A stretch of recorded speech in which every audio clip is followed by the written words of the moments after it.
IT-asjadega. Üks. Halleluuja. Nii, kas oleme sõiduvalmis? Tere tulemast kõigile rohekoostöö alale, kes ei ole täna veel siia sattunud, siis väga hea, te sattusite just õigel hetkel. Rohetiigri poolt korraldatud tänasel arutelupäevadel 3. diskussioon on just algamas. Mina olen Mikk Vainik, Rohetiigri arendusjuht ning minu meeldiv roll täna on juhatada arutelu sellel teemal, et millist Eestit me tahame, kuidas me jõuame pöördumatult helgesse tulevikku keskkonna ja ühiskonna aspektist. Ja natukene on seda kõike kannustanud mõte sellest, mida mina märkan igal pool ühiskonnast. Võib-olla teie, kes igapäevaselt ei mõtle Eesti tuleviku visioonidele, näevad seda harvem, aga päris tihti me tegelikult kohtame ühes, teises ja kolmandas valdkonnas mõtet sellest, et meil oleks vaja ühes või teises vormis ühiskondlikku kokkulepet, et olla üksteisega rohkem sõbrad. Et leppida kokku, mida me tahame näiteks rohepöördest või mida me tahame Eesti, kultuuripoliitikast, millest iganes. Neid hüüded sellel teemal, et olgem nii kenad, tuleme keskpõrandale kokku ja arutame, et need tegelikult leidub nagu päris tihti.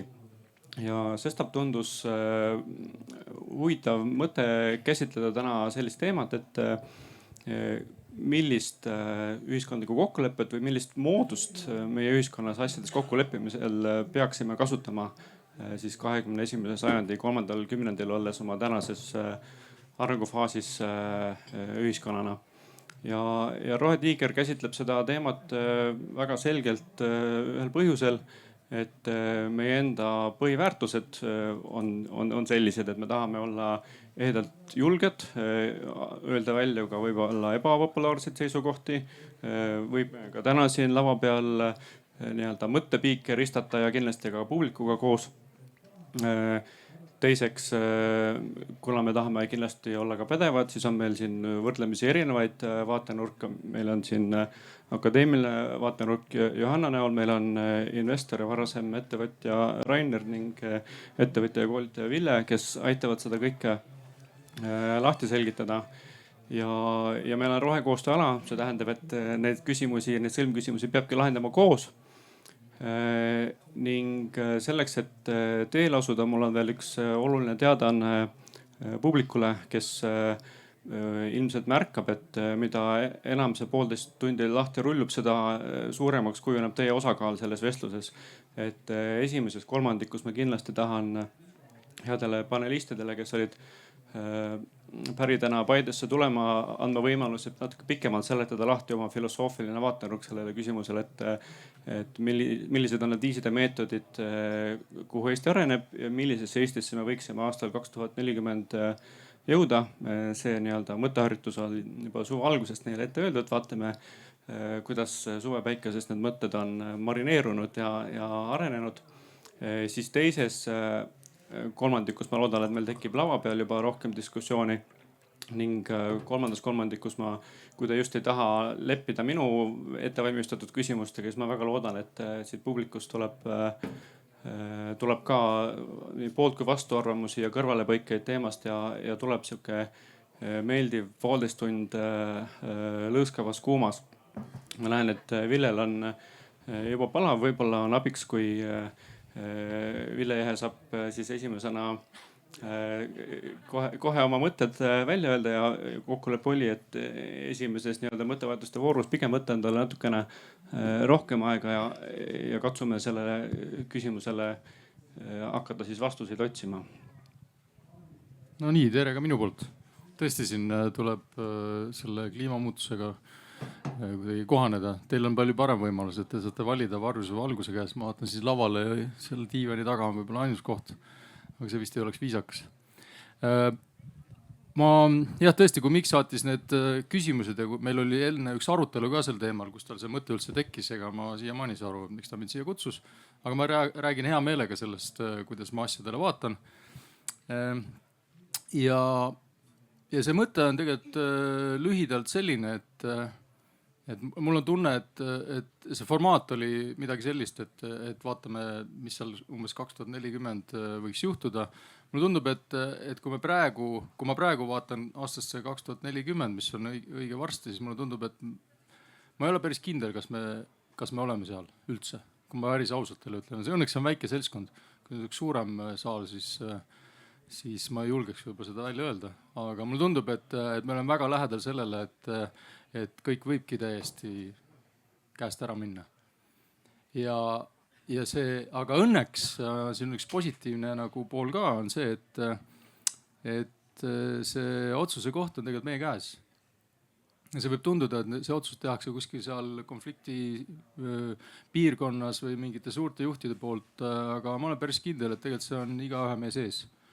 Et inimkond tegelikult nii laiemas mõttes kui ka Eesti mõttes, kui ka teie mõttes, kui meie, kui minu mõttes, me kõik tegelikult oleme sellise lävepaku peal, kus tegelikult on variant püüda jätkata endist, mis on väga kahtlane tee, või siis tegelikult mõnes mõttes nagu ärgata. Ja ma näen seda ärkamist nagu absoluutselt igas eluvaldkonnas, igasuguste erinevate inimeste, eri rahvuses inimeste, eri vanuses inimeste juures. Ja ma mõtlesin ärkamist mitte sellist nagu vaimset valgustatust või mis iganes, ma ei tea, mis allikat te olete lugenud, vaid sellist, võiks öelda, võib-olla see on nüüd liiga romantiline majandusdiskussioonis rääkida, aga südame ärkamist. Ja siis kui me räägime näiteks täna ka üks teema on see, et millised seal üleval on kirjas ka, et millised ühiskondlikud kokkulepped võiksid siis tööle hakata või kuidas need siis tööle panna. Siis minu arvates me oleme jõudnud seisu, kus tegelikult võiks juba aru saada, et ükski väline kokkulepe, väline reegel, mingi uus programm, mida arutatakse ja kokku lepitakse, see ei lähe tööle. Sest nad ei ole siiamaani nagu normaalselt tööle läinud. Kui nüüd ettevõtjana hinnata, siis kõiki neid kokkuleppeid, mis minevikus tehtud on, ükski ei tööta. Isegi ÜRO ei tööta enam. Ehk siis midagi justkui on nagu valesti, midagi võiks teistmoodi tegema. Ja täiesti jabur oleks nagu jätkata, et teeme veel parema kokkuleppe, jõustame või mis need kaasaegsed sõnad on, eks ju, nügime inimesi neid täitma, eks ju, ja et nüüd läheb teistmoodi. Ei lähe.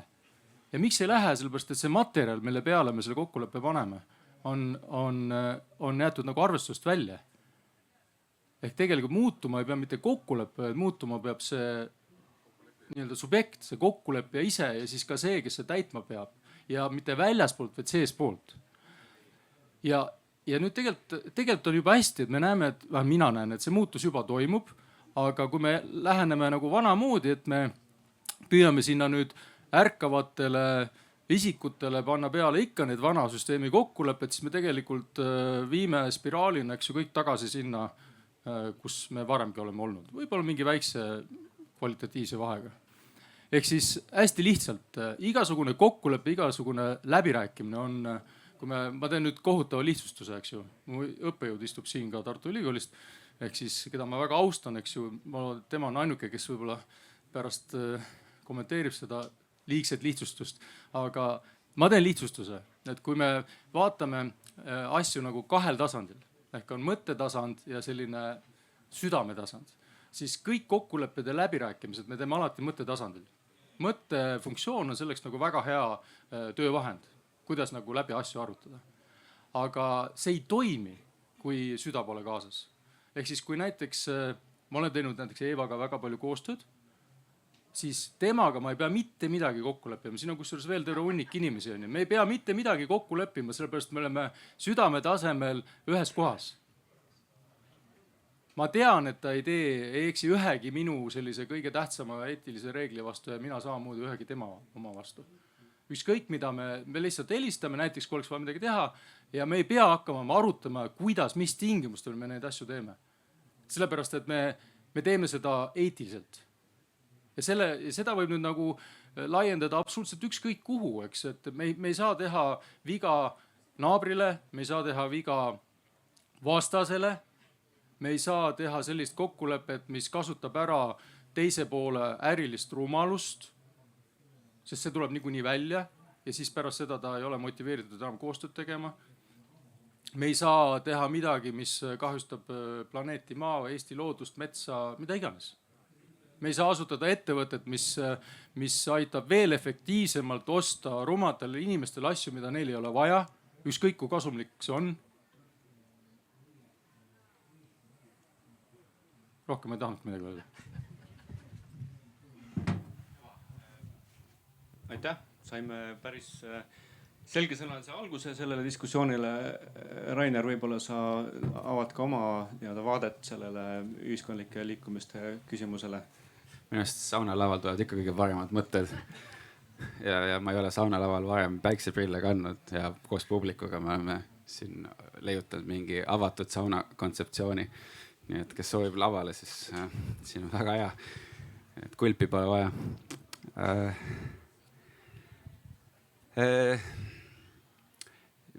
Minu nimi Rainer, nagu Mikk ütles, ja ma olen kogu oma elu veetnud erasektoris. Välja arvatud need sõgedad projektid, mida ma olen teinud avalikus sektoris. Nii et teib olen teinud erasektoris ja siis ühiskondlikult mõtestatud projekte olen teinud avalikus sektoris umbes stiilis nagu asutanud Code Juhfi ja vedanud podcasti nagu Globaalsed Eestsed ja muud säärased hullumeelsed projektid. Ja erialalt insener, robootikainsener, töötanud ABB-s, ehitanud oma ettevõtte Planet OS Californias ja siis nüüd naasend 5 aastat tagasi Eestisse, kus ma vean sellist fondi nagu Nordic Ninja, mis on kõige suurem Jaapani kapitalil põhinev investeerimisfond Euroopas ja investeerime kliimatehnoloogiasse ja digiühiskonna lahendustesse ja ütleme süvatehnoloogiatesse ja kui ma mõtlen selle peale, mida Ville just rääkis, siis see on hästi loogiline ka minu nagu elukaare vaates selles mõttes, et iga kord, kui oled nagu edasi liikunud elus, kui nii võib öelda, või mingi järgmine projekt, siis see järgmise projekti juurde minek tihti on erinevad valdkonnad või moodul, nagu kas on, üks ole, mingi pereettevõte või korporatsioon või oma ettevõte või jälle mingi Silicon Valley korporatsioon, aga iga kord olen läinud nagu selles suunas, mis annab mulle suurema info sellise teadlikkuse ja üldse teadlikkuse maailma asjade kohta, et see nälg on nagu kustumatut, ma nagu ei suuda nagu lõpetada asjade lugemist ja õppimist, et siis see iga kord, kui oled ettevõtja, siis tunned, et ma ei tea, investoritel on nii tohutu infoasümmeetria, et sa lähed ja presenteerid oma ideed ja sa tead, et ta juures on käinud täna mingisugune 5 inimest ja nad on võib-olla sinust paremad. Ja siis aasta jooksul nad näevad nagu 1000, eks ole. Nüüd nüüd ma olen seal, aga siis ma näen ikka, et kellelgi on ikka rohkem ja paremat teadmist. Et selles on hästi huvitav vestlus ja et kuhu see kõik viib. Ja igapäeva reaalsuses mina püüan leida siis absoluutselt maailma parimaid tiime, kes lihtsalt tulevad siit Põhja-Euroopa piirkonnast, nagu need seal. Ja siis panustama nende peale, aitama neil teha midagi sellist, mida varem maailm ei ole teinud. Ja selles kontekstis jah, ma olen nagu Villega nõus, et hullumeelsus on sama asja tegemine, aga ootad teist tulemust. Ja siis mõtled, okei, mida ma teha saan? Et ma olen nõus olema arvamusfestivalil, aga ma tahan olla ka otsustamise ja tegemisfestivalil.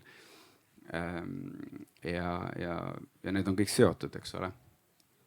Ja selles mõttes meil siin Eesti nurgas, no sa ütlesid, et kuskil kaugel keegi teeb otsused, minu arust me olemegi konflikti piirkonnas, ma ei tea, see on päris keeruline geograafiline asukoht, me oleme sellega ja esivanemad on sellega pikalt kokku puutunud. Nii et kui me nagu midagi teeme, siis me üritame alati mõelda seda, et okei, et kuidas ikkagi päriselt midagi teha, kuidas see süstemaatilist muudatust teeb ja tihti need süstemaatilised muudatused on ausalt öeldes igavad ja nad tihti ei võta nagu sellist uudistes nagu esilehti paraku. Aga see on nagu mingis mõttes nagu kurb ka, et keski iganes on lugenud Tim Urbani raamatut What's Wrong With Us, siis saab väga hästi aru, kuhu me oleme mis suunas me oleme, et selline teineteisest eemaldumine ja tribalism on nagu tõusul. et siis mõtledki, okei, et mis on nagu need väiksed asjad, mida saab ellu kutsuda, mis nagu paneb nagu doominoklotsid niimoodi jooksma meile paremas suunas. Ja siis teine asi on see, et ükskõik, mis me siin arvame või ei arva, meid on 1,3 miljonit, eks ole, 8 miljardit inimest maa peal. Ma seda üritan igal poole kedrata, et miks peaks keegi üldse hoolima, et me siin üldse olemas olema. Ja siis teistpidi, kuidas üks väike seltskond suudab midagi korda saata maailma tasemel.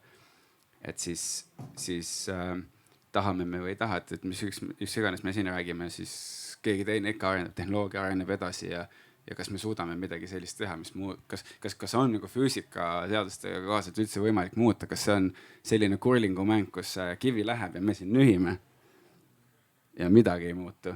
Või kas me saame sellest kurlingu kivi sellest käepidemast kinni ja päriselt midagi teeme ja need õrnad hetked, kus vahel juhtub midagi sellist, et sa saad sellest kurlingu kivist kinni, see on üks pagan hea tunne. Ja mõned korrad on õnnestunud ka. Ja konkreetsetest näitest hea meelega ka räägin. Aga selline väike avang. Aitäh sulle, Rainer.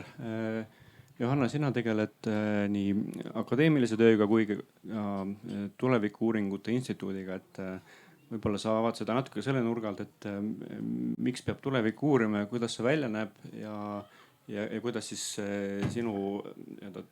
sulle teada olevate meetodite kaudu me võiksime kujutada Eestit aastal 2040 ja mis meile sealt vastu vaatab? Aitäh, Mikk. Ja ma võin. Ma arvan, et minu väike selline mõtisklus puudutab nii seda südameteemat kui süsteemide muutuse teemat läbi erinevate raamistike, millest ma oma töös lähtun. Mikk, kas sa ütlesid ka, mis ülesande sa meile andsid? Ma mõtlesin sellele mitu päeva ja teel siia ja me pidime visioneerima. Ja. Eesti majandust aastal 2040 erinevaid, see on seal kirjas või? Ei ole, aga tegelikult kui keegi saab sealt panna järgmise slaidi, siis tegelikult on ka teil, kes te olete publikus või jälgite meid Facebooki ülekande kaudu, on võimalik Mentimeeteri kaudu oma selline lühike nägemus aastast 2040 panna kirja selle sama QR koodi järgi. Kui keegi oleks nii armas ja prooviks, et kas see tööle hakkab, siis mul oleks hästi hea teada, kas ma pean poole tunni pärast hakkama telefonist vaatama teie vastuseid ka. Aga tõepoolest, see oli see üks nendest küsimustest, et millist Eestit me aastal 2040 näeme ja miks me sinna oleme jõudnud. Aitäh. Teame, et Mentimeeter töötab, nii et kasutage hoolega. Miks me sinna oleme jõudnud? Jah, see oli see küsimuse püstitus. Aitäh, et sa seda mulle meelde tuletasid. Ja, ma mõtlesin teel siia, et kuidas ma pean hästi suure pettumuse valmistama sulle, et mul ei ole seda visioonipilti ja sellel on ka hästi selge põhjendus. Õnneks minu kaasdebateerijatel ka ei olnud nii selgelt välja joonistatud pilti. Ja selle põhjus on see, et ma olen uurija. Ma olen terve elu olnud uurija, ma uurin, kuidas asjad on, kuidas nad on seotud suhteliselt generalistlikult. Uurin ka tulevikku ja mulle tundub, et majandusteadlastele meeldivad sellised küsimused. Et ma usun, et siin festivalil me leiame ka päris palju selliseid paneele, kus on majandusteadlased, kes ütleb, me peame tegema roheinvesteeringuid sinna ja nii palju ja naa palju. Aga tegelikult me ei tea, eks ju. Et praegu ma teen ühte kriiside uuringuprojekti, kus näiteks meil on energeetikakriis, me mängisime seda läbi. Ja põhiküsimus oli seal, et aga mida me siis tahame, et milline peab olema siis Eesti energiavarustussüsteem vastavalt meie soovitud majandusmudelile. Seda ei ole kuskil sõnastatud, keegi ei tea seda. Tulevikuurijad teevad tavaliselt alguses stsenaariume, vaatavad, mis on erinevad variandid, alternatiivsed tulevikud, kuhu me võime jõuda ja siis teevad visiooni. Mul on see... Kas ma loen ette? Ma ikkagi tegin lõpuks oma visiooni, mis ei ole niivõrd selle majandusmudeli kohta, kuivõrd ta on ikka selle kohta, kuidas ma tahaksin, et tulevikus asjad on ja siis ma põhjendan nende 3 raamistikuga. Ja miks ta selline on? Ka väike eelpõhjendus on see, et mingis mõttes majandus on kõige olulisem ja kõige vähem olulisem valdkond. Et ta on nii seotud muude teemadega, muude valdkondadega. Me peame olema konkurentsivõimelised. Eesti loomulikult peab olema avatud majandusega, nii edasi, innovaatiline, aga lõpuks see väljendub ikkagi ühiskonnas, ühiskondlikus heaolus. Ja minu tsitaat siis, et üks võimalus siis tuleviku uuringutes väljendada oma visiooni on luua ajalehe pealkiri. minu ajalehe pealkiri aastast 2040 on siis selline. 15 aastat Eesti tulevikupakti loomisest. Eesti põlvkondade ülese õigluse ja tuleviku volinik sõnab, et inimese ja looduse heaolu mõõdikute süsteem on aidanud Eestil vähendada ebavõrdsust, hoida loodust ja kasvatada majandust. Katseprogrammi jätkatakse. Mida see peegeldab? See ei ole tuleviku olukord, mida ma kuidagi prognoosin või mis juhtub aastal 2040, vaid see on üks võimalikest tulevikest, mis on täna. Aga ta ei ole tõenäoline tulevik, sest me ei tee täna suurt midagi, et sinna jõuda, et meil oleks need alternatiivsed heaolumõõdikud ja et ta oleks siis tasakaalus. Kuidas me saame sinna või mis on need siis mõtteraamistikud, millest mina lähtun, kui ma mõtlen, kuidas me saaksime sinna siis täna jõuda, ehk siis juba oma otsuste ja tegevustega, mis hakkaksid siis täna siin Arvamusfestivalil ja läheksid siis aastani 2040. Et doktorandina Ragnar Nurkse instituudis üks olulisi selliseid raamistikke avaliku sektori innovatsioonis on üks ju süsteemiteooria, sotsiotehnilised üleminekud. Seesama süsteemne muutus, mida me tihtipeale ei tunnusta, me ei näe, aga ilma milleta me ei saa läbi. Et see on siis esimene selline kihiline teooria, kus see muutus algab väikestest, võib-olla rutiinimuutustest, mingitest väikestest seadusemuudatustest, kellegi mingist mõtteviisi muudatusest ja jõuab siis nagu selliste suuremate süsteemideni välja, kus lõpuks me näeme, et kogu see praegune süsteem on transformeerunud. Aga seal on jälle vaja visiooni, eks ju. Ja häda Eesti visioonidega on see, et me oleme neid ju teinud ja neid stsenaariumeid meil on palju, meil on olemas rohepöörde stsenaariumid, ma olen ise teinud metsikult erinevaid stsenaariumeid. Meil on olemas Eesti 2035 ja kui me vaatame, ka siit eelnevatest sõnavõttudest kõlas läbi, et millegipärast nad nagu nad ei mõju meile või kuidagi, nad justkui nagu paned ka mõnikord linnapildis tähele, et Tallinn näiteks on kehtestanud kiirusepiirangud 30 ja 40. Millegipärast autojuhte ei huvita see. Me nagu ei kehtesta, neil ei ole mõjuvõimu. Ja see toob mind järgmise raamistiku juurde. Kuidas siis ikkagi teha seda visiooni niimoodi, et ta mõjuks. Ja on üks väga hea meetod või selline mõtlemismeetod, mis on nüüd Velle südameteemadega seotud. Kui panna sinna raamistikku, see on siis sohailine ja tulla põhjuslik kihiline analüüs, mis ütleb seda, et jah, me teeme visioone, me sõnastame neid, me lihtsalt räägime asjadest. Me ütleme, ma tahaks, et oleks tulevikus nii. Aga kogu selle nagu üldise teema all on meil peidus struktuur. Meie nagu seadused, regulatsioonid, süsteemid, kuidas me jõustame asju. Selle all on kultuur, kuidas me üldse mõtleme asjadest, kellel on võim, kes võib Arvamusfestivalil olla arvamusliider, kes ei või. Ja lõpuks seal all siis igasugused metafoorid ja narratiivid, mingid asjad, mida me isegi ei teadvusta endale, aga mis põhjustavad selle, kuidas me käitume.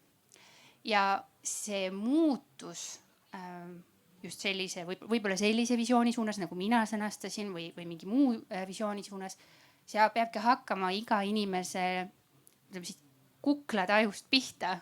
See, mida ma pean normaalseks, mida ma arvan, et juhtub, mis peaks juhtuma ja kui me seda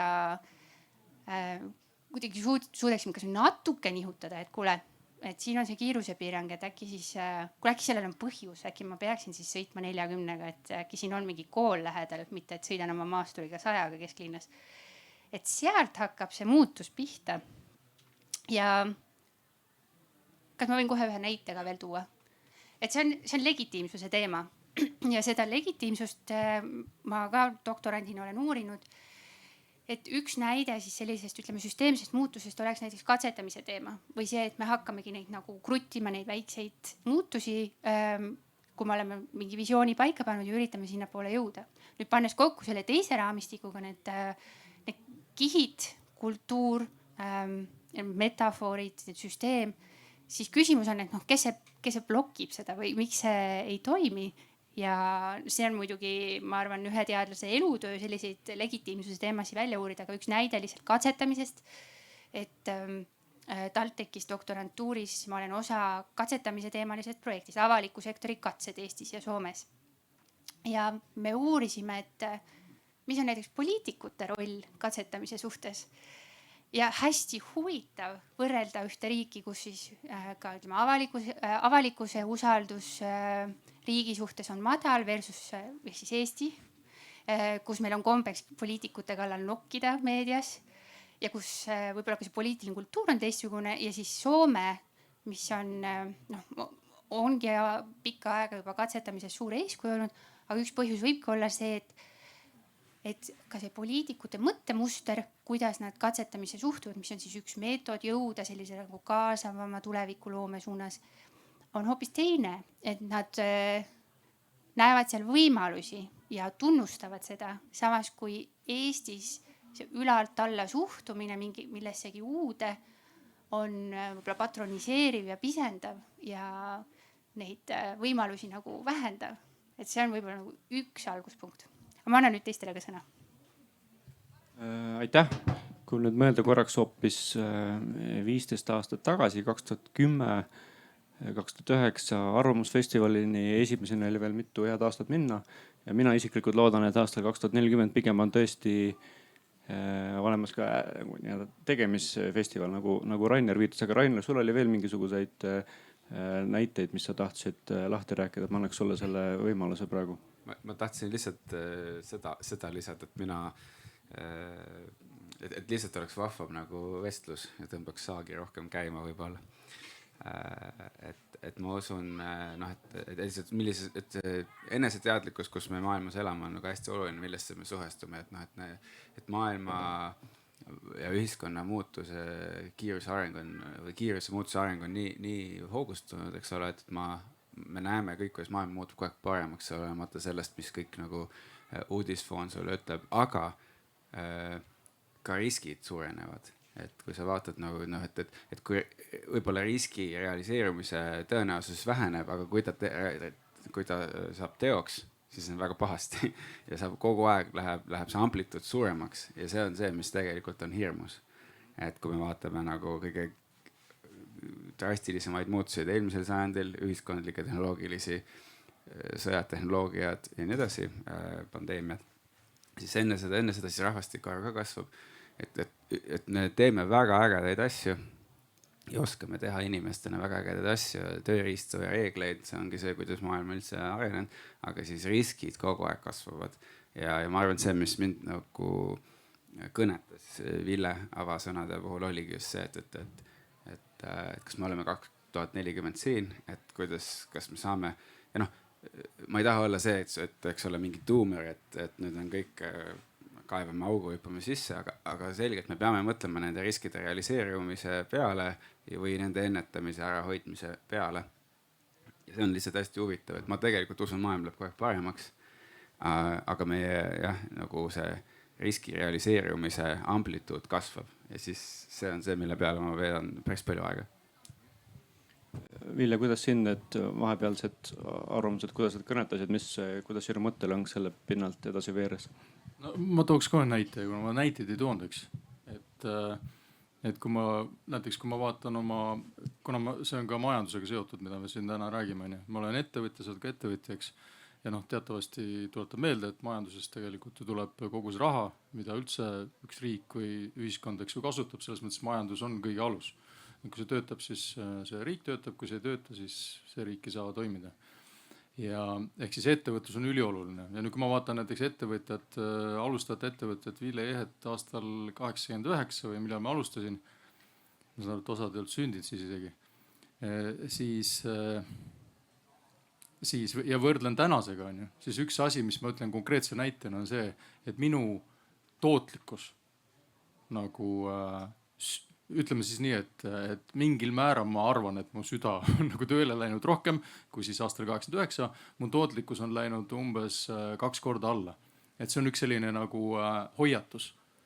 Ehk siis sellise, ammugi ei saa teha, me ei saa esile kutsuda mitte mingit muutust ühiskonnas või maailmas, kui ettevõtlus jälgib endiselt nagu ainukese eesmärgina numbrilist kasvu. See on nagu niikuinii.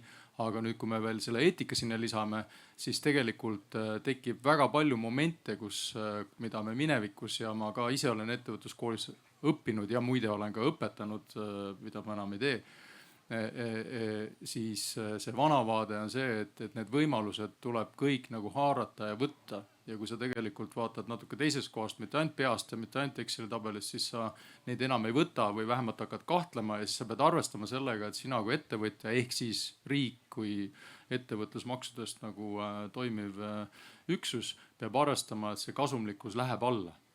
Aga see on paratamatu ja see juhtub niikuinii, eks, et lihtsalt küsimus on, kas läbi suure kriisi ja krahhi või siis läbi sellise sisemise ja pehmema muutuse. Aga jah, ettevõtetele sihuke väike lihtsalt näide, siin toodi mingid näiteid. Ehk siis fond, kes teeb nagu näiteks kui Nordic Ninja teeb mingi allfondi, Nordic Open Heart Ninja, uus fond, kus on väga selged reeglid, eks ju, investeeringute koha pealt ja see, kuidas nad exit'id teevad ja sa ju kujutad ette, eks ju, kui palju see on VC fond või seed fond, VC. Siis VC maailmas, eriti USAs, eks ju, on eetilises mõttes nagu väga selliseid halle alasid, mida Euroopas nagu ei tehta või siis vahetevahel tehakse, eks ju. Et kui me nüüd seal keeraks kõik need kõige rangemad reeglid on ju, siis sellise fondi tootlus ei ole iialgi, eks ju, võrreldav nende fondide tootlusega, mis jälgivad seda vana süsteemi, kes jälgivad ainult Excelit. Lihtsalt sihuke väike hoiatus, eks sellega tuleb arvestada.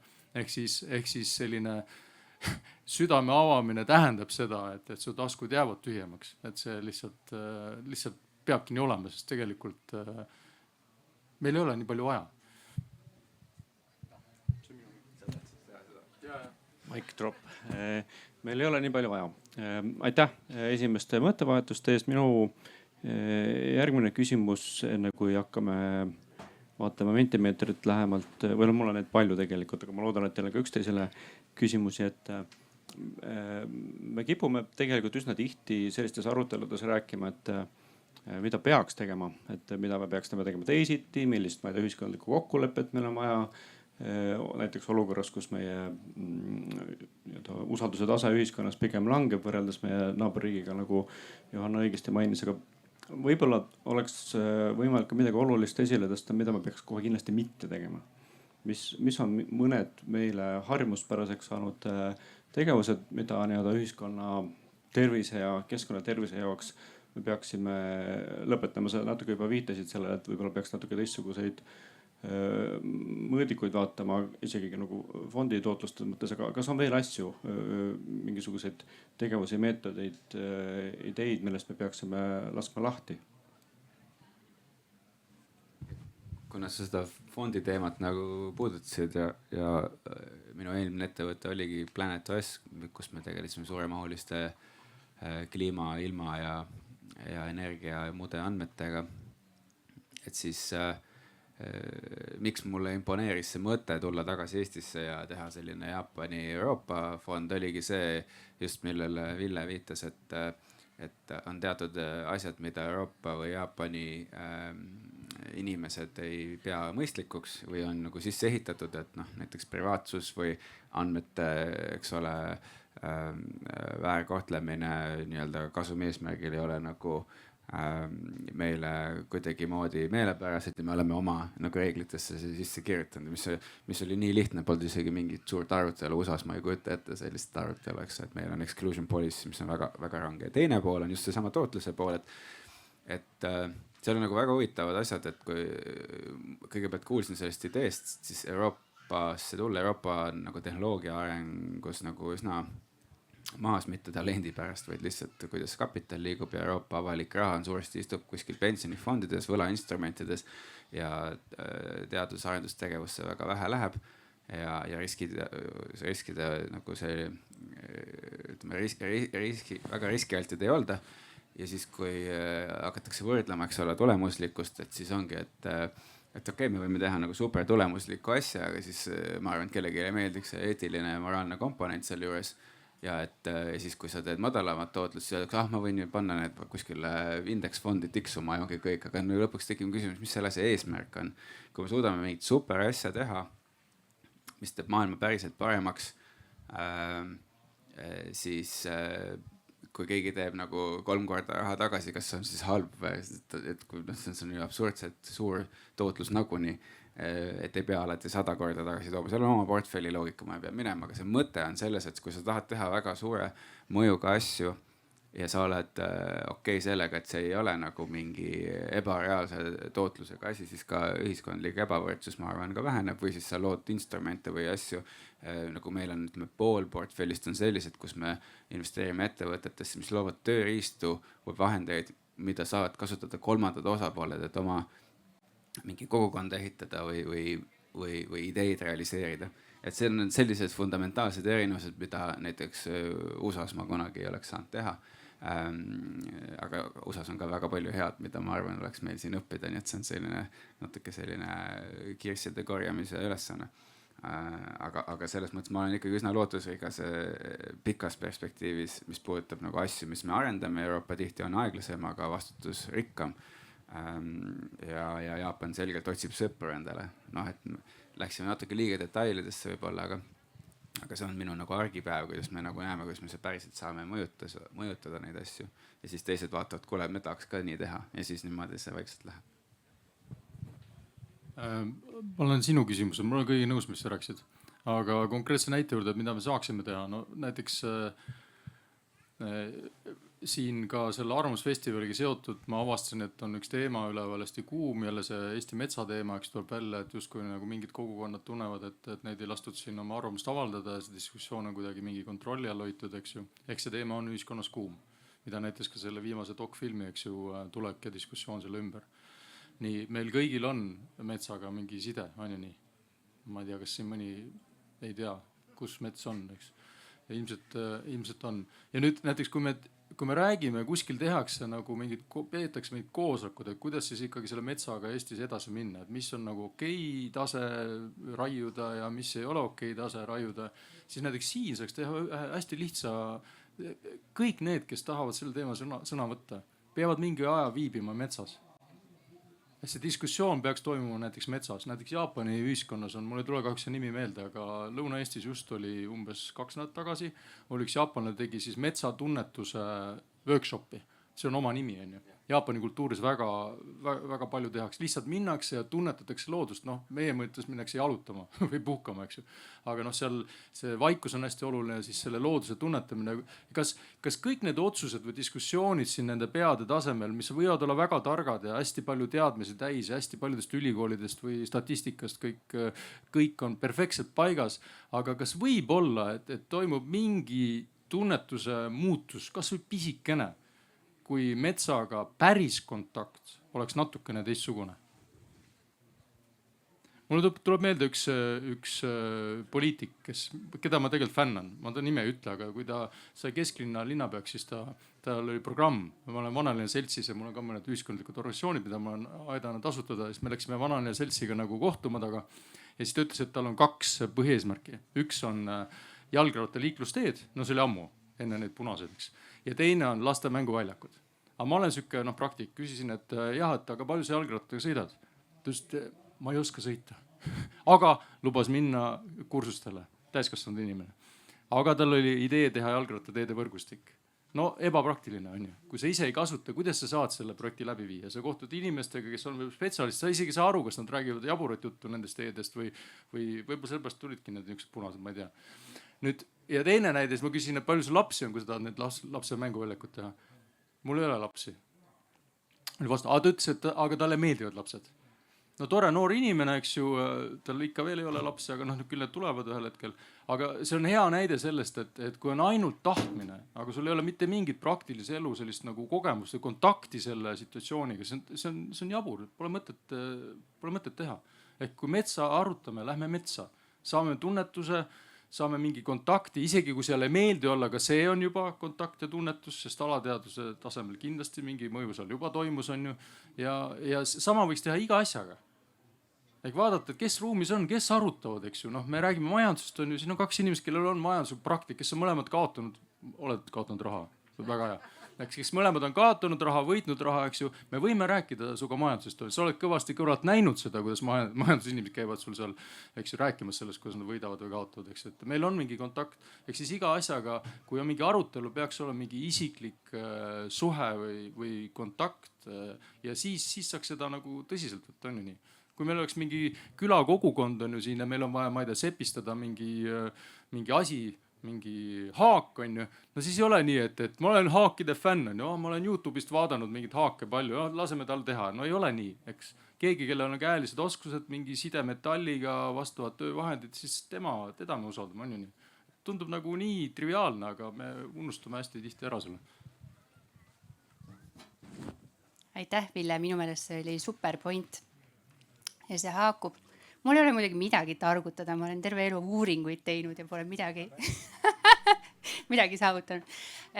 Nali.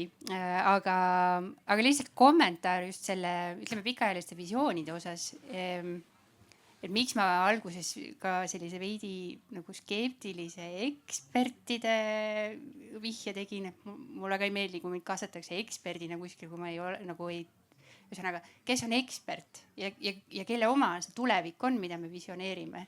Et see on seesama probleem, mida me Eestis näeme, et me istume päris tihti mõnes ilusas bürooruumis. Avalikus sektoris ma näen seda väga palju, ma ei taha liiga kriitiline olla, aga me istume Tallinnas, kesklinnas, bürooruumis, me arutame, et kuidas võiks olla, aga meil ei ole seal juures neid inimesi, keda see teema puudutab. Ja see on hästi oluline nihe olnud ka teistes riikides just tuleviku uurimises või tuleviku uuringutes või tulevike seerias foresight valdkonnas. Et tulevik on igaühe oma. Ja sealt hakkab ka seesama, et kui ma olen saanud panustada sellest tuleviku visiooni, mul on selle teemaga side, siis ma olen ka rohkem motiveeritud selle suunas tööd tegema. Siis ei teki ka seda vastandumist. Aga mida sa muidu küsisid, et millest me peame loobuma? Ja tegelikult küsimus oli tõesti, et meile meeldib hästi tihti mõelda niipidi, et mida peaks tegema, aga võib-olla keeraks korra selle küsimuse vastupidi kahes mõttes. Üks ongi see, et mida me peaks mitte tegema ja võib-olla on teil endal ka mõtteid selle kohta, et milliseid küsimusi me ei oska Eesti ühiskonnas küsida, mis on meie diskussioonikultuurist. Arvamusfestival on 11 aastat kestnud, aga kas on mingisuguseid mõtteavanguid või selliseid küsimuste esitamise viise, millest te ise tunnete puudust, et millest tegelikult tahaks kas sellistes või formaatides või mujal nagu rohkem rääkida, et kas meil on mingisuguseid ühiskondlikke hirme nagu debatti pidamise ees? Ma vastan esimesele poolele või hästi ruttu. See ei ole uus mõte, me juba korra arutasime seda POKOs, aga me võiksime loobuda oma Eesti Nokia otsimisest. Võiksime loobuda sellest, et me otsime mingite teiste riikide eeskujul ühte head tulevikku, kuhu me tahame liikuda, sest nagu me oleme juba täna arutanud, siis võimaluste ruum on hästi suur, see volatiilsus on hästi suur, see ebamäärasus on hästi suur ja see võti ei peitu mingisuguses ühes geniaalses kuldses lahenduses. Aga siis mul on niisugune inimlik märkamine ka nendest projektidest, mida ma olen teinud. Kummalisel kombel kõik sellised, ütleme, kaasavad projektid, kus me otsime teemade juurpõhjuseid, jõuavad selleni, et Eesti inimesed on hästi õelad üksteise suhtes. Ja viskavad üksteisele kaikaid kodaratesse, kui kellelgi hästi läheb. Ja naljaga 4-5 täiesti erinevas teemas on see esile kerkinud. Nii et me võiksime loobuda sellest, et me oleme nagu negatiivsed ja pessimistlikud ja nagu märgata seda, kui keegi midagi hästi teeb. Kuidas? Tunnustada, sa oled nii tubli, Mikk, et sa selle arutelu oled siin korraldanud, sa teed head tööd.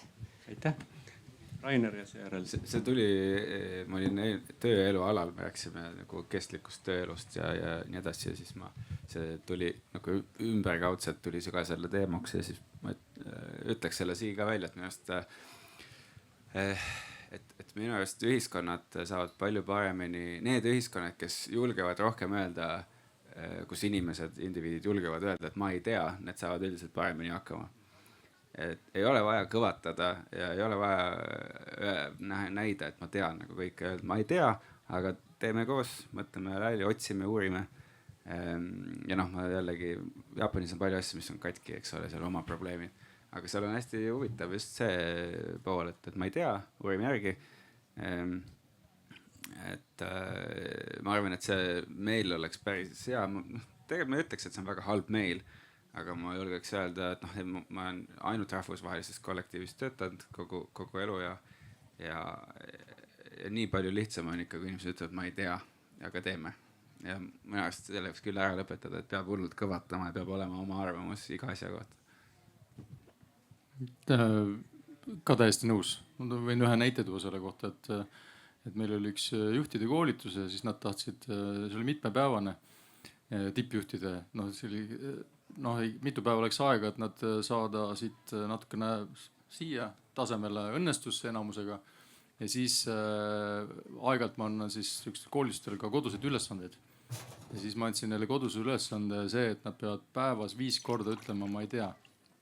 No vastama suvaliste küsimustele, et kõik need korrad ja noh, see kui nüüd sügavuti minna, siis just nendel kordadel, kui sul esitatakse küsimus ja tegelikult sa tunned, et sa ei tea, aga sa oled nii osav nagu mõttefunktsiooni kasutaja, et sa kombineerid, no minge kuulake poliitikud, keda mind ei usu, on ju, et nad isegi suudavad vastata isegi sellele küsimusele, mida esitatud, eks ju. Ja see on hea oskus, aga et siis, kui sa päriselt, me ju kõik tunneme, et me tegelikult ei tea, eks, aga meid kiputakse nagu mustvalgelt, nagu, et sa pead ütlema kas ei ja tooma vastuargumendi või ütlema ja pooltargumendi, aga tegelikult siis, kui sa oled kahe vahel ja sul ei ole see formeerunud, siis oleks aus öelda ei tea. Ja kui me seda ütleks, siis meie kogu me sisemaailm tegelikult ja ka meie mõttemaailm natukene korrastub. Selles mõttes, et ta ei topi sulle neid siuksi, sa tead, et need on hästi õhukesed vastused, neil ei ole palju, et seal ei ole palju tõde sees, aga noh, ma ütlen välja selleks, et muidu neil jääb arvamus, et ma ei teagi, et me justkui kõik peavad kõike teadma, ei pea teadma. Enamus ei tea mitte midagi. Mitte teadmine on õndsus, mitte teadmine ei ole õndsus.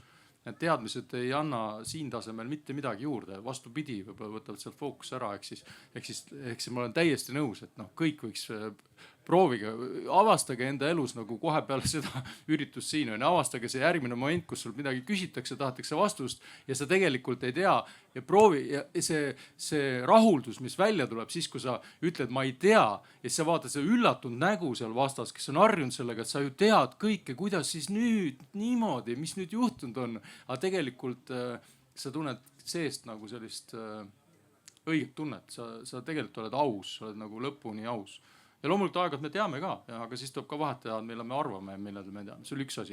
Aga ma tahtsin teise asja ka öelda, et see, mis siis teistmoodi teha. Üks asi veel, mida teistmoodi teha on see, et me kogu aeg ütleme, et mis sa näiteks siin ka küsime, et mis on sinu mõtted selle kohta. Aga kui ma ausalt, kui ma juhiks seda paneeli, ma ütleks, et mind ei huvita teie mõtted. Absoluutselt ei huvita. Mind huvita, mida sa tunned sellest. Ja mõnes mõttes jah, see on natukene praegu ründav, aga tegelikult kui me vaatame, siis kõik, mida te rääkisite ja mina ka rääkisin, seal on hästi palju tunnet sees, on ju nii, et võiks põhimõtteliselt küsida, kuidas sa tunned ja rääkida ära täpselt sedasama, et sa tunned, et näiteks aeg-ajalt peaks ütlema, ma ei tea, on ju nii. Ja see oleks tegelikult selline väike nihe õiges suunas minu arvates. Aitäh, me oleme nüüd umbes 3 tundi siin ennast praadinud ja ma ütlen kohe ausalt ära, ma veel ei tea, kas me oleme saanud lähemale sellele, et kas ja mis sorti ühiskondlikku kokkulepet või muud säärast Eesti võiks vajada, et me oma majandusruumi arendaks nõnda, et ta looduse piiride võimalustega rohkem arvestab ja ma võttes Johanna märkusest kinni, olen tänulik kõigile neile, kes on juba läbi Mentimeeteri oma lühikese nägemus aastast 2040 kirja pannud ja ma tulen paari juurde nendest näidetest siin paneeli lõpupoole tagasi, aga ma arvan, et praegu oleks võib-olla hea aeg hakata vaikselt küsima ka publiku käest, et mida teie teate või ei tea või mida te tahate ikka küsida panelistidel, sest mul on veel küsimusi kindlasti, aga ma kahtlustan, et siin on nii mõnigi, kellel juba natuke kibeleb näiteks samas ees või kui Jaanus just ise ta alustab. Kes julgeb, see küsib? Palun ütlema nimi ka, siis me teame.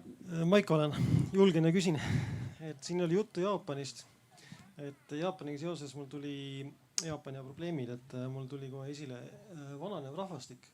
Et kuidas te näete seda ka Euroopa kontekstis tulevikus, et ka Euroopas on ju see trend selgelt, Eestis ka. Ja siis sellega seoses siis ka see loodus ja kõik kliima ja. No ma võin vastata sellele, ma viimasel ajal olen sellega ise nagu ka tegelenud juba mitukümmend aastat vaimse tervise ja teadliku tervise teemaga ja just hiljuti nüüd ettevõtluse mõttes ka, et on üks Eesti startup Liferi mis tegeleb siis teadliku elukindlustusega ehk siis mis põhimõtteliselt arvestab siis sinu tervisekäitumist ja tänu sellele on siis pakkumine soodsam on ju. Ehk see on vastus sellele sama, minu arust Jaapan on nagu hea näide võib-olla selles, et nemad on nagu nii sügavale sinna kriisi lükatud, et kui ma õigesti mäletan, siis seal on 11 töötavat inimest peavad tööd tegema, ühe töötava inimese kohta on 11 pensionäri, kes saavad riigilt abi, eks ju. Et see on praegu maailma nagu tipus, et selline süsteem ei saa nagu jätkusuutlik olla, on ju. Eks, et kunagi ammu, kui need süsteemid loodi, on ju, siis oli 2 töötavat inimest ja 1 pensionär, on ju. Et nüüd on nagu 11 töötavat, tähendab 1 töötav, 11 pensionäri. Ja ka meie Eesti süsteem on samamoodi, me võib-olla oleme natuke lihtsalt hilisemas faasis on ja meil tuleb täpselt see samamoodi. Meil ei ole võimalik, näiteks kui me räägime aastast 2040 on ju, siis üks asi, mis on täiesti kindel, haigekassa ja tervisekassa süsteem ei saa toimida nii nagu praegu, see pole võimalik. Sest sellisel juhul me peaksime maksma mingi 90% oma sissetulekust ära sinna tervisekassasse, sest vanureid ja haigeid on nii palju. Et me peame tegema mingi süsteemi, mis on teistsugune ja seal on ainult üks lahendus, seda ei tule kuskilt väljaspoolt, eks ju, keegi kuskilt mingi planeetide vahelise laevaga ei too meile mingid terviserahasid on ju, vaid see peab tulema seespoolt ehk käitumine peab muutuma. Ehk siis need maksed muutuvad selliseks, et sinu tervisekäitumine on motiveeritud. Ehk siis praegu on niimoodi, et mina maksan, kes ma, eks ju, põhimõtteliselt alkoholi tarbin väga vähe, ei suitseta, eks ju, elan hästi tervislikult on ju, teen seda kogu oma perega, selle perearsti põhimõtteliselt me ei näegi, eks ju, ja polegi näinud, ma tean, kes ta on, aga me ei käi seal, eks ju. Ehk siis minu fondi, perefondi, see kasutatakse ära kuskil mujal, eks ju. Ja ma ei saa sellest mingit nii-öelda nügimist positiivses mõttes ja ka ei saa nagu negatiivses mõttes nügimist see, keda see absoluutselt ei huvita. Ta praegu vaatab, et tal on veel 3 aastat pensioni ja siis ootab, et riik nüüd nagu hoiab teda üleval. Seda riiki sellisena või seda raha sellisena siis enam pole. Nii et see muutub niikuinii, siin ei ole mingit variantigi ja see saab muutuda ainult selliseks, et me motiveerime siis tulevasi põlvkondi käituma tervislikumalt. Ehk et nende siis elu lõpus, eks ju, nende nii-öelda ülalpidamiseks ei läheks nii palju raha nagu praegu läheb, mis absoluutselt ei motiveeri, eks ju, mingit tervisekäitumist praegu. Võib-olla mõni perearst, eks ju, ütleb, et kuulge, te võiksite nagu käituda teistmoodi või üks telesaade praegu jookseb, need mehed hakkame elama, eks ju, mis tegelikult justkui püüab nügida, eks ju, selles suunas. Aga tegelikult on kõigil sügavalt ükskõik. Ma käisin perega just Rootsis. Rootsi on hästi tore vananev ühiskond, kus on liikluskiirteedel rahulik ja aeglane. Poes on kassa juures suitsupakkide asemel on ravimid. Kämpimiskohtades sa näed neid õnnelikke vanainimesi, kes on endale ostnud 200 000 euro eest selle vänni, on ju. Ja see oleks ilus visioon Eesti jaoks. Eesti ei näe seda mitte kunagi. Ma tegin aastal 2019 Eesti tuleviku vanemaealiste rahalise heaolu projekti, kus me arvutasime välja pensionide tulu erinevate pensionisüsteemide korral. See oli siis enne pensionireformi. Pensionireformi tulemusel see riikliku pensionimäär jääb umbes 28% juurde sinu eelnevast sissetulekust. Kui panna siia juurde nagu digitaliseerimisest tulenev nagu pikaajaline ebavõrdsus, mida me Eestis näeme, seesama tervisekäitumise risk.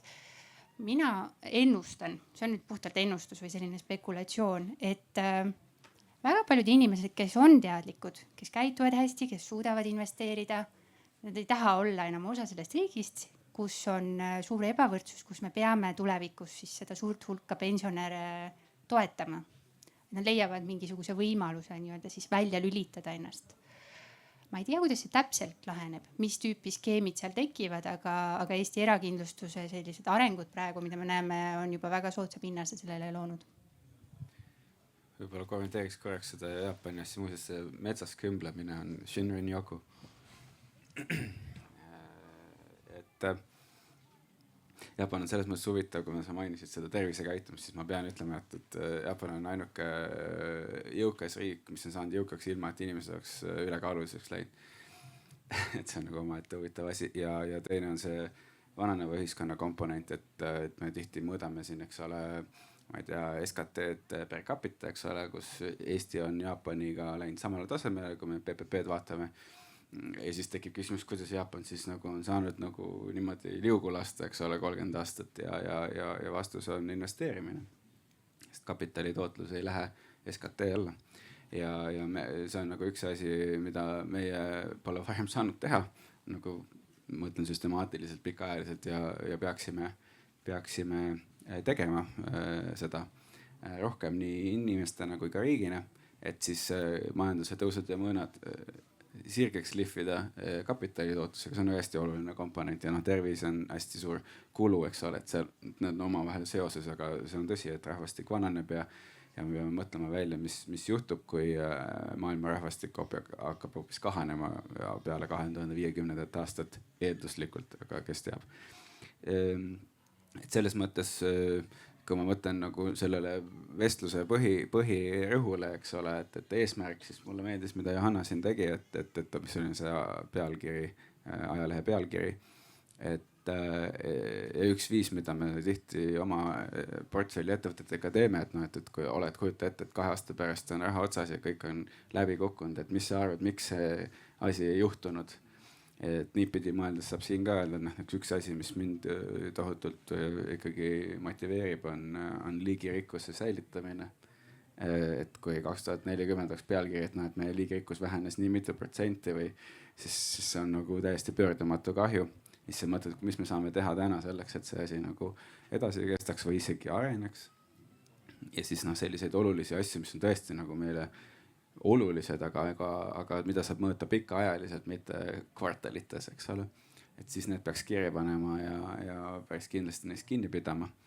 Et see on nagu selline lisamõte, et kuidas üks viis, kuidas eesmärke sõnastada.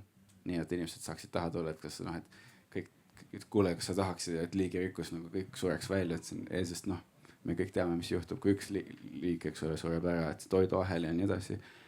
Kõik läheb katki. Ma küsin vahepeal, ma loodan, et küsimusi on veel tekkinud teie peades, aga ma vahepeal küsin ühe siiski ise.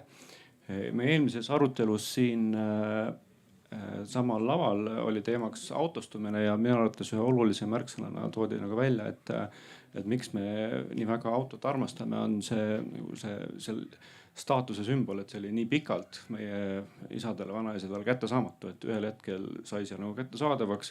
See oli luksus, mida varasemad põlvkonnad ei olnud endale saanud nagu lubada ja nüüd on kõik sellega nii harjunud, et ei ole justkui nagu põhjust sellest nagu lahti saada, et võib-olla me suudame välja mõelda mingisuguse ekvivalendi, et mis on meile praegu veel kättesaamatu, aga mis võiks meid nagu kannustada aastaks 2040 oma tarbimise käitumisharjumusi nagu muutuma, mis praegu tundub, et ilgelt tahaks, et kas see siis sellisel juhul on mingisugune asi, mingisugune tunne, mis see siis nagu on, mille ümber me võiksime seda nii-öelda oma staatuse sammast ehitada järgneva 10 jooksul.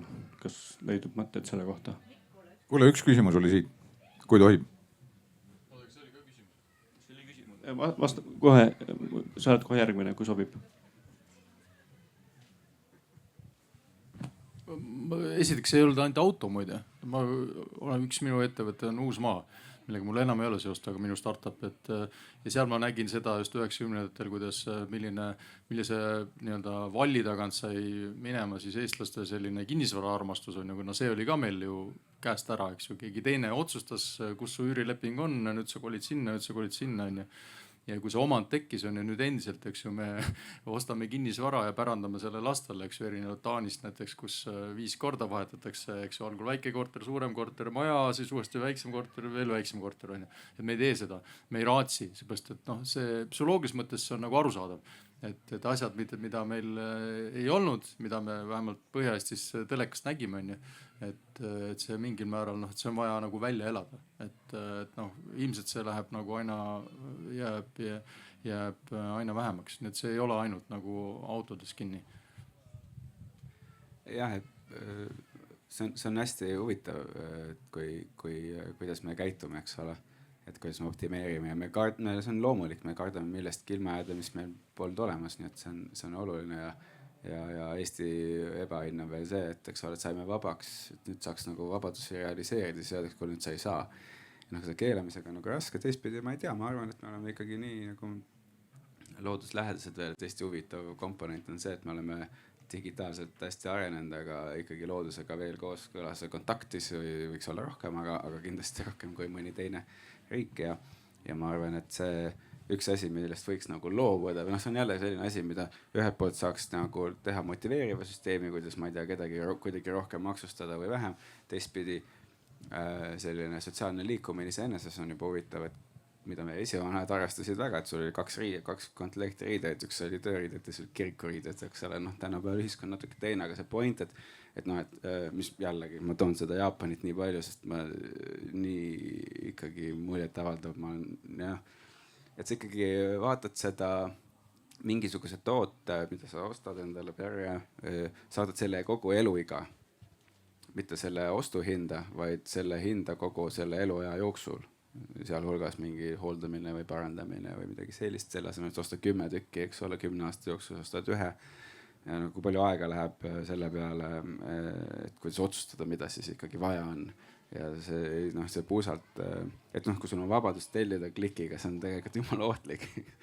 Et selles mõttes oleks huvitav sotsiaalne eksperiment, kui me nagu lihtsalt omamegi vähem, aga super häid asju, mida me oleme varasemalt ka teinud. Ja see on tohutult suur mõju keskkonnale, aga ka majandusele, sest et siis on nagu au sees see craft, mida sa teed midagi head. Ma lisan ühe väikse asja, mul tuleb meelest ära, see on jälle selle Jaapaniga seotud. Ma olen ka suur Jaapani fänn, mitu korda käinud ja Jaapani sõpru palju.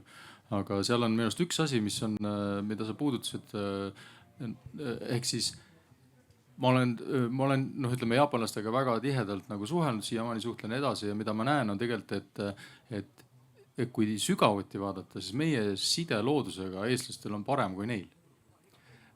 Aga neil on järgi või alles traditsioonid, kuna budism Jaapanisse jõudes, eks ju, segunes Shintoga, mitte ei tapnud seda ära, eks ju, eks see animistlik pool, eks see, et iga kivi, asi ja puu on, eks elus, see on neil kõik alles, eks ju, kõik need legendid ja see on segunenud, on ju.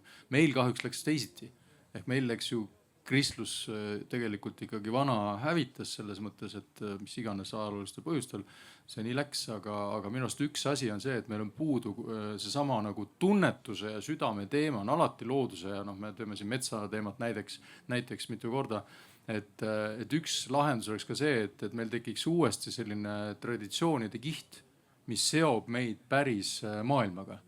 Sest nagu selles virtuaalmaailmas meil on niikuinii väga head, aga selle päris maailmaga, päris asjadega. Eks see selline hingestatus seal päris maailma tasemel on nagu ülioluline, aga seda vähemalt selles kristluse vormis, mis meil on jõudnud, seda pole alles, eks ju, teatud koolkondades on see veel alles. Minu arust see on ka üks asi, mis on nagu pikas perspektiivis hästi oluline juurde tuua, sest muidu meil see loodusega see side ei taastu kuidagi. Ma just eile kohtusin oma algklassi sõbrannadega ja meil oli arutelu, et 95. aastal reaalkooli minnes meil klassis polnud kellelgi mitte midagi. Ühel tüdrukul olid rikkad vanemad, temal oli barbimaja. Ülejäänutel ei olnud midagi. Ja ei ole ka kunagi võrrelnud oma autosid või maju või kortereid. See on minu meelest natuke selline nagu meeste teema. Aga kui ma mõtlen, et mida võiks siis tulevikus, mis võiks olla see võrdlusobjekt, et kui mõelda visiooni, et mulle meeldib, et meie vestlus ei keskendu ainult sellistele materiaalsetele hästi nagu tugevatele teemadele. Võib-olla see võrdlusobjekt võikski siis olla see, et ma olen tänu oma enda hoidmisele saanud selle parema tervisekindlustuse paketi. Et mulle tundub, et väga paljud inimesed Eestis lihtsalt põletavad ennast läbi, sest nad ei oska oma stressi juhtida ja see on ka majandusele väga kahjulik lõpuks. Lõpuks ometi. Lähme publiku juurde, ma loodan, et kibelete kõik. Maia-Liisa, palun. Aitäh. Minu see nii-öelda teema jätkub. Mikk, vaata, sa küsid, et mida nagu peaks tegema või ei peaks tegema. Et minu meelest üks asi, mis meil ühiskonnas on see, et me ei suuda nagu käsitleda probleeme nende kogu keerukuses. Et tänapäeva maailm on muutunud nii keeruliseks.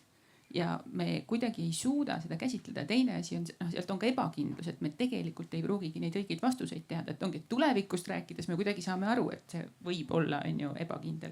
Aga seda, et me ka tänapäeva keerulises maailmas, kui me mingeid lahendusi teeme, et nagu sellist katsetamisvaimu või eksimisruumi, et ongi, et proovime, vaatame ja siis ausalt tunnistame. Et praegu, ma arvan, eriti näiteks avalikus sektoris ju see eksimisvõimaluse ruumi sul ei ole. Ja kui me võtame selle keerukuse peale, siis kas või automaksu näide. Aga mis maks see nüüd on? aga teate, maks ei peagi ainult ühesugune olema. Maksul võibki olla mitu eesmärki ja siis me võimegi ju arutada, et kui suur osa on sellele poolele ja kui suur sellele poolele ja kuidas see tasakaal kokku tuleb.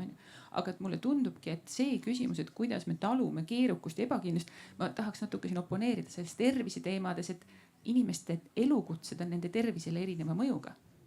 Kui ma olen liinitööline kuskil ja ma tõstan raskusi, millele tegelikult mu keha ei ole mõeldud vastu panema, siis mu keha ongi katki 50. eluaastaks. Ja kui ma pean siis sellepärast maksma rohkem tervisekindlustust ja ma teen seda veel väikese palgaga, mille tõttu mu stress on suur, ma ei saa endale kunagi kinnisvara osta, ma ei näe mitte mingit lootust, siis ma tõmbangi suitsu ja joongi, sest seda ma vähemalt saan või vähemalt ostan šokolaadi. Et need küsimused, et kui me ei suuda neid käsitleda selles keerukuses ja lähebki kuidagi nagu selle nii-öelda selliste lahenduste peale, mis ongi seal kabineti vaikuses võib-olla välja mõeldud, kus ei olegi neid inimesi, kes raskusi tõstavad. Et ma arvan, et selle ühiskondliku kokkuleppe jaoks just see, et kuidas me seda keerukust suudame käsitleda ja võtta arvesse kõike seda, mis meid mõjutab. No kuidas me suudame keerukust käsitleda? Ma võiks peegeldada seda, et üks variant on lahendada seda, kui me vaatame nüüd jälle selle Anderole mittesobiva liigse lihtsustuse võtmes, ehk siis peatase ja südametase, siis eks ju mingi asja vaatame liiga keeruline, see kõik on pea, see ei ole üldse halb, eks ju, selleks on mõistus loodud töövahendiks. Ja nüüd saame aru, et see on liiga keeruline. Nüüd on 2 varianti. Ma olen täiesti nõus sellega, et nüüd võiks nagu võimaldada siis siit tasemelt proovida ja eksida, mis ettevõtluses on muide asi, mida me kogu aeg teeme. See, kes 90 ma arvasin, et mul ei ole kunagi ühtegi pankrotti ja ma ei lase, seda minuga ei juhtu. Nüüd mul on 2 ja ma tunnen, et vähe. Oleks võinud rohkem õppetunde olla, võib-olla tuleb veel. Nüüd ehk siis üks on siis vigade lubamine ja testimine. Siin on üks variant veel. Nüüd siit tasemelt minna tunnetuse tasemele. Ehk siis kui siin on liiga keeruline, siis vahel aitab see, et sa lähed siia ja siin ei ole üldse keeruline.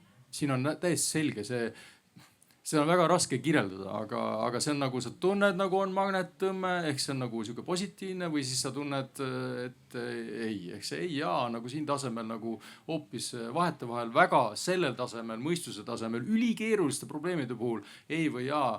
See süsteem ei suuda leida, siin on plussargumente, miinusargumente, kuskilt peaks veel midagi juurde uurima, aga rahuned, lülitad selle välja, kui oskad, vaikuses. Ja siis ei ole mitte mingit küsimust. Ükskõik mida see pärast ütleb, ei oleks pidanud nii tegema, ei, sa lihtsalt tunned ära, et tuleb teha nii. Kunagi oli hiljuti oli üks Eesti personalijuhtide mingi ühingan vist ja neil oli aasta koosolek ja siis nad ütlesid, et Ville, et sa Delfis oled hästi palju inimesi tööle võtnud ja Uusmaas, et tule räägi meile, mis on su need töövõtu printsiibid nagu 5. Ma ütlesin, ma toon teile 1. Väga hea. Kõik kuulasid on ju. Ja siis mõtlesin, aga arvestage, et see võib ehmatav olla.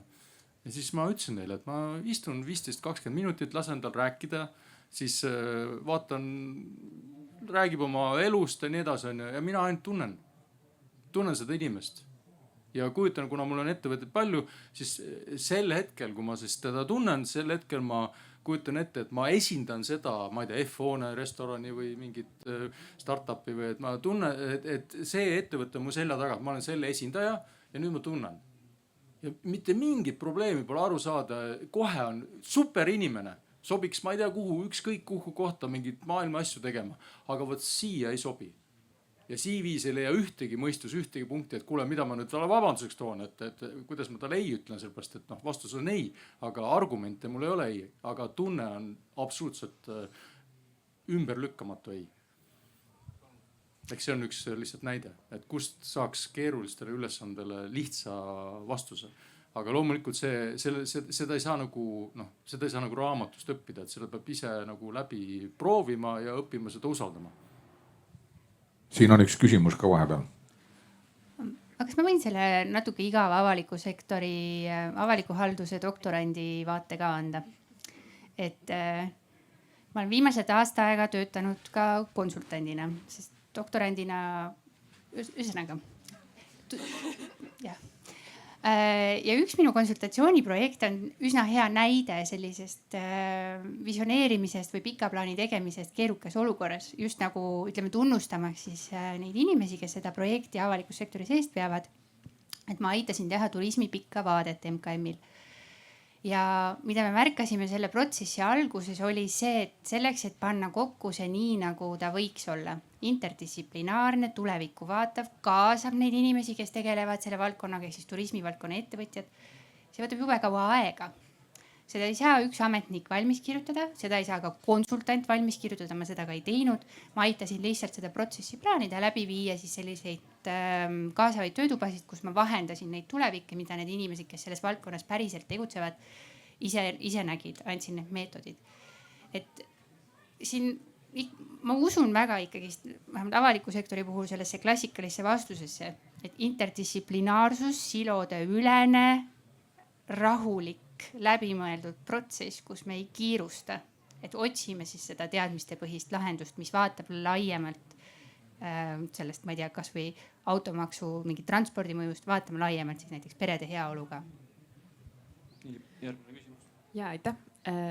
Mulle tundub, et see arutelu on seni hästi palju olnud üsna indiviidi keskne, et isegi kui me räägime ühiskonnast, siis me peame seda silmas nagu indiviidide kogumina, aga seni me ei ole väga palju tähelepanu läinud veel sellele, et aga kuidas me kogukondadena elame, mis on need suhted indiviidide vahel ja selle kohta ma tahakski küsida, et kui te vaatate aasta 2040 poole ja edasi, siis kuidas teile tundub, mis saab Eesti ühiskondlikust sidususest, et kas me jaguneme edasi esimeseks ja teiseks Eestiks aina sügavama lõhega või kas me suudame luua tugevamaid, sidusamaid, mitmekesisemaid kogukondi, mis võiks ka lõpuks seda esimest ja teist Eestist kokku traageldada ja äkki ka päriselt õmmelda pärast traagelniite.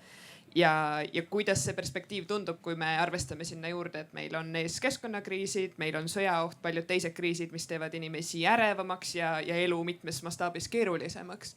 Et kuidas te näete, kas meil on rohkem hoidvaid, tugevaid kogukondi või me kapseldume veel individuaalsemaks? Aitäh. Rainer, ole hea. Ja võib-olla isegi sildaks selle eelmise vestlusega. See on üks mu selliseid isiklikke filosoofilisi teemasid, mida kogu aeg mõtled, et noh, näiteks seesamane parameetriline tervisekindlustus, eks ole. Et ma olen andmetega väga palju tegelenud, on võimalik väga super täpseid parameetrilisi kindlustusi teha, et olla nii-öelda õiglane. Ja seal tekib nii palju nagu komplekssust selles osas, mis tööd keegi teeb ja kuidas me, et teha lihtsam nagu süsteem sellest, et ma nagu hoolin oma ligimisest, eks ole.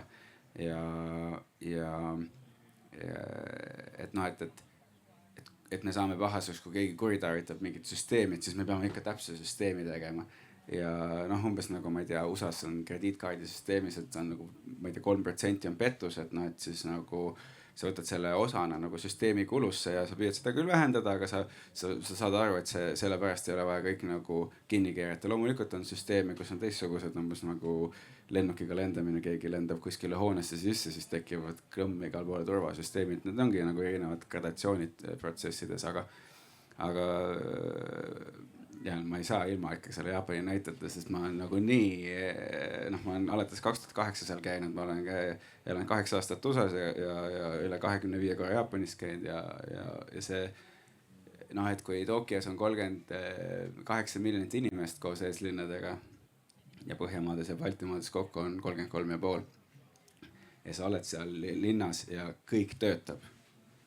Ja selline tunne, et avalikus WC-s võiks nagu, ma ei tea, noh, sealt põrandalt võiks süüa, kes on nagu väga liialdus, aga see on lihtsalt ebareaalne. See tähendab, et see, noh, et selle ühiskonna teenistuses olemine kogukonnana, see on nendesse nii sisse ehitatud ja tihti küsitakse, et no, miks Jaapanis on nii täpsed tooted või mis iganes. See tuleb tegelikult täiesti teistsuguses kultuuriruumis kui see, mis meil on, mis on hästi saksalik.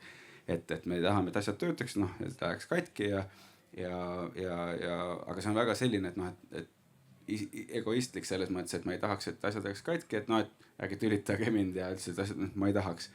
Jaapanis on see, et kui minu tõttu kellelgi teisel on halb kogemus, siis ma tapan ennast ära ja sealt tuleb kogu omaette veider ja negatiivne asi. Aga ma tulen siin nagu küsimuse juurde, see on nagu nii oluline sellepärast, sest minu arust see on hästi suur asi, et kuidas olla ühiskondlikus teenistuses. Me saame olla seda ka siis, kui me oleme eraettevõtluses. Läbi selle, kuidas me asju loome, noh, kas linnaruum, tooted ja nii edasi, et kui sa mõtled selle peale, et kuidas teisele inimesele, ilma et sa teda tunneksid, teha võimalikult hea kogemus. See on nagu hästi oluline ja see, kui keegi kuritarvitab meie tervisesüsteemi, eks ole, et noh, so what, aga proovime nagu hoida asju mõistlike piirides, et kuidagi ikkagi see on nagu minu jaoks niivõrd fenomenaalne omadus, mis neil on. Ja meil ei ole see kadunud, aga me oleme nii kõvasti rallinud siin 30+ aastat, et me lihtsalt vahel unustame selle ära. Ja siis ongi see sotsiaalne sidusus, et kui see, ma kujutan seda sotsiaalset sidusust ette või ühiskonda nagu kummi, et kui sa tõmbad kummi hästi nagu pingule ja üks hetk võib-olla on nii tugev, et ühest näpus otsast läheb lahti, siis käib ilge pauk või läheb katki. Ja see ongi oluline, et need inimesed, kes on võib-olla ärksama olekuga või riskialtimad, sa pead nagu arvestama sellega, et sa tood teised kaasa. Ja see on keeruline ülesanne, aga ma arvan, et meil on minu arvates seda oluliselt lihtsam teha kui USA-s. Usu mind, meil on nagu suguvõsad, perekonnad, kõigil on keegi kuskil, kellegi hästi, kellegi läheb paremini, kellegi on mingi viga küljes, kellegi ei ole. Ja kas või seesama, ma üritasin oma Jaapani kolleegidele seletada, kuhu ma tulin. Nendel jooksid silmad olid nii suured, et mis mõttes te lähed nagu keset riiki, tulete teil on nagu umbes, ma ütlesin, see nagu Open Debate Festival. Oh my god. Et meil on tavaliselt mingi tehnoloogiaüritus, eks ole, või mingi, ma ei tea, arstide konventsioon või mis iganes. Et see, et nagu igast valdkonnast sul on telgid, sa tuled siia ja kõik räägivad. No... Ja ma kommenteeriks seda sidususe teemat selliselt, et tegelikult neid dimensiooni on veel, et meedias on seda nii võimendatud, see esimene, teine Eesti, et see on nagu üks laaknevus, aga ma ei tea, võtame teadlikkuse näiteks, mida on raske mõõta, eks. Siin on täpselt samasugune lõhe ja mina ütleks, et tulevikus näiteks 2040, kui sa küsid, siis see lõhe on palju suurem. Põhimõtteliselt käivad ringi mingid ärganud tüübid ja siis on mingi hunnik, kes ei saa mitte midagi aru. Eks? Ja siis need ärganud tüübid õnneks on hästi rahulikud ja leplikud ja siis nad kui nad on päriselt ärganud, siis nad ei räägi sellest eriti, eks, ja siis eksisteerivad koos kaks eraldi gruppi, ühel läheb väga hästi, teisel ei lähe üldse hästi. Ja see ei ole üldse majanduslikult nagu lahendada. Aga nüüd lahendus või kuidas seda nagu lahendada saaks, on see, et minu arust võtta Eestil, sa teed seda suuruse näidet Tokyo ja Põhjamaad ja Baltikum kokku, on ju.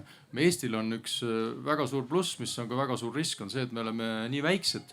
Põhimõtteliselt vaadake seda sugulaste saadet, on ju, eks ju, mis on väga kihvt saade, on ju, aga kui seda natukene kõrgemale tõmmata, siis igaüks meist leiaks sealt varsti, et me kõik oleme nendega ka sugulased, on ju, peaaegu, mitte nii hullusti kui Soomes, aga peaaegu sama. Ja ehk siis me oleme nii väike, et need võrgustikud on tihedad ja see negatiivne pool, mis tuleb, et keegi siin ütles, et me nagu, mis on siis, mitte kadedad, aga nagu tahame nagu, ütleme, naabrid tagasi tirida või ütleme, kätte maksta või sellised asjad, siis sellises kompaktses ühiskonnas, kus kõiki tunnevad, loomulikult sellised asjad võimendavad, kes on normaalne. Eks. Nüüd me peaksime vaatama, et mis me siis tegema peaksime sellega. Et me õpime nagu Lääne-Euroopa kultuuri, eks ju, või Ameerika kultuuri või kas või Jaapani oma, eks ju, mis on suured riigid, kus inimesed ei tunne isiklikult, eks ju, ei ole kõik oma sugulased. Siis me siin, eks ju, meil on nii palju infot, ükskõik kelle kohta guugeldame, eks ju, veebis me leiame mingi hunniku artiklid, eks ju, kõikide inimeste kohta, kes siin istuvad laval või seal, eks ju. Ja kindlasti nüüd, kui me tahame, me leiame mingi veidruse. Kõik on veidrad. Igaühel on mingi veidrus. Minu kohta leiate raudselt mingid veidrusi. Tüüp tegi Delfi kommentaarid, eks, palun väga, kohe pooled hakkavad vihkama mind, eks. Päriselt ka, tegingi, eks. Ja nüüd ongi korras. Eks osad enam ei suuda normaalselt suhtuda sellesse, mis ma ütlen. Aga mis see lahendus on see, et tegelikult me peame õppima andestama. Kõik me teeme vigu, on ju. Ma nüüd ei räägi Delfi kommentaaridest. Ma tegelikult ei arva, et see viga. Ehk siis kõik me teeme vigu, vaadake, võtke oma ühistu näiteks, korteriühistu on ju. Kas seal on keegi öelnud nagu kuidagi nagu tõstnud häält sinu peale, et sul oleks nagu põhjust nagu lasta sellel väiksel kompleksil, kes ütleb sulle, ta ütles mulle nii 2 aastat tagasi, nüüd ma ei lase tal ka seda oma, ma ei tea, akna peal seda mingit otsust läbi või mida iganes, et ma teen talle justkui tagasi, et meil kõigil istub see väike kuradike siin kuskil, eks ju, mõttefunktsioonis mingite mõtete juures kinni, aga ära anna talle jõudu. Et anna lihtsalt inimestele teine võimalus. Eks, ja siis sa avastad, et sa tahad nendega koostööd teha, sul on vaja nendega koostööd teha ja siis keskendu nendele asjadele, mis aitavad sul koostööd teha, mitte nendele veidrustele, mis issa, ma sain teada, et tegelikult tal on, et ma ei tea, ta eelmise naisega tal või mehega oli sihuke asi on ju, ei, see ei ole normaalne inimene. Et noh, meil on seda infot liiga palju kõigi kohta, lihtsalt unustame ära, teeme mingi restardi ja iga kord, kui me inimestega uuesti kokku saame, unustame kogu selle mineviku ära ja anname neile uue võimaluse. Siis avastad üllatuslikult, et kui sina lased selle osa vabaks, sa avastad üllatuslikult, et ta käitubki nagu normaalne, ei olegi veider, et ei olegi veidrik. Et minu see asi on see, mida väikeses kogukonnas, et sama asi tuleb igas ettevõttes teha, igas väikses kogukonnas tegelikult see printsiip, et ei ole nagu vaja kasutada igavest mälu, kõik eksivad, eksimused tuleb andestada, tuleb anda teine võimalus ja vaadata nagu edasi, mitte jääda nagu jahuma ja mõelda oma mõttes, et mind peavad ümbritsema perfektsed inimesed, kes kunagi ei eksi ja kes mõtlevad kõikides asjades täpselt samamoodi nagu mina, kellel on samasugune maitse-eelistus, ma ei tea, jookide, sõprade, naabrite, autode, mille iganes osas. No see ei ole võimalik, on ju. Nii et aastal 2040 me võiksime elada Eestis, kus kui keegi küsib, et milles ma viimati eksisin, siis ma ei ütle mitte, et ma ei tea, vaid et ma tean väga hästi ja ütlen selle välja uhkusega ja eeldan, et vestluspartner andestab selle mulle ja saame siis koos võtta ette selle järgmise projekti. Me leiame veel aega kindlasti 2-3 küsimuseks ka publiku seast, aga kuna on häid inimesi, kellele ma olen tänulik, kes on kirjutanud ka Mentimeeterisse ja need on suhteliselt isegi erinevaid nagu nägemusi sellest, et ma loen neist paar tükki ette ja siis paluks panelistidel natukene kaasa arvata, et kas me oleme ühe, teise või kolmanda suunas teel. Ehk siis millist Eestit näeme aastal 2040? Variant 1. Meie inimestel on igapäevaselt hea elada, on head sotsiaalsed kontaktid, hea vaimne ja füüsiline tervis, puhas ja meeldiv elukeskkond, kaetud on ka põhivajadused. Number 2. Edu ühiskonnas ei defineerita individuaali perspektiivist, vaid kogukondlikust seisukohast. Ja number 3. Paraku võib varanduslik ebavõrdsus ja lõhe olla suurenenud. No millist neist kolmest me siis näeme ja miks? Seal need kogukonnad kõlasid päris tugevasti läbi ja ma ka tänan selle küsimuse eest, sest mulle tundub, et kogukonnad on mingis mõttes võtmeteguriks, mis määravad selle, et kas me jõuame nende kokkulepeteni või mitte. Minu jaoks oleks üks unistuste stsenaariumi projekte seda teemat uurida. Et ma näen, et me oleme liikunud viimase 33 aasta jooksul sellisest väga küüned väljas individualistlikust ühiskonnast rohkem kogukondade teema juurde. Aga samas, kui me vaatame nagu sellist tulevikuperspektiivi, siis see kogukond ei pruugi olla minu korteriühistus, ei pruugi olla mu sõbrad. Kogukonnad ju tekivad globaalselt. Need on mingisugused väärtustepõhised kogukonnad. Virtuaalsed kogukonnad, mis on, me oleme näinud nüüd sotsiaalmeedia arenguga, kuidas see on tekitanud lõhestumist juurde, väga-väga sügavat lõhestumist ja normaliseerinud viha. Et ma ei kujuta ette, kuidas see tegelikult edasi läheb. Et mida me peaksime tegema, et sellega nagu toime tulla või et kuidas ka meie näiteks majanduslik areng hakkab seda mõjutama?